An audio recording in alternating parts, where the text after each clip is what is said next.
These pastors got the chance to visit Israel thanks to Eagle's Wings Ministry, a group focused on advancing biblical mandates such as spiritual community. We are so glad after 2.5 years that we couldn't come back to the land to bring these pastors, almost 30 pastors from all over America, from the UK and from Canada, because we're living in a moment in the Christian church that we're reconnecting to the Jewish roots of our faith and standing in support of the modern state of Israel. And these pastors are just every day gaining a sense of focus and clarity and commitment to what God is doing in this place. I've been here a few times, but this particular time, it's really touched me not only to to tap into my Christian roots, but really to tap into the Jewish roots. For these pastors, a chance to experience the land where the Bible comes alive. Honestly, it means finding history and bringing it to life for me.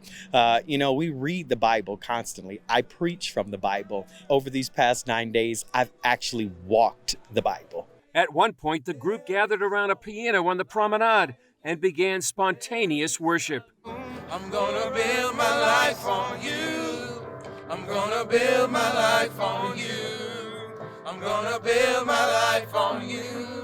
Pastors reflected on how this trip will enrich their ministry, especially first-time visitor, Pastor Joe Reeser. It's planted a seed. It's made an impact.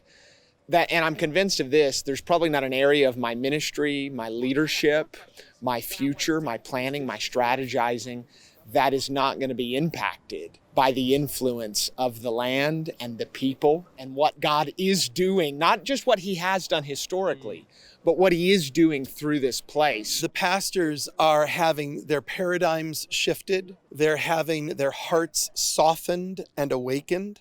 For years, Stearns has led the Day of Prayer for the Peace of Jerusalem, and he says it's more important than ever. We believe that at least one day a year, the hearts of the global church should turn back to Zion, should turn back and pray for the coming of our King, the return of our King. This has taken on all over the world. So I invite all believers to set aside the first Sunday of every October as the global day of prayer for the peace of Jerusalem. Chris Mitchell, CBN News, Jerusalem.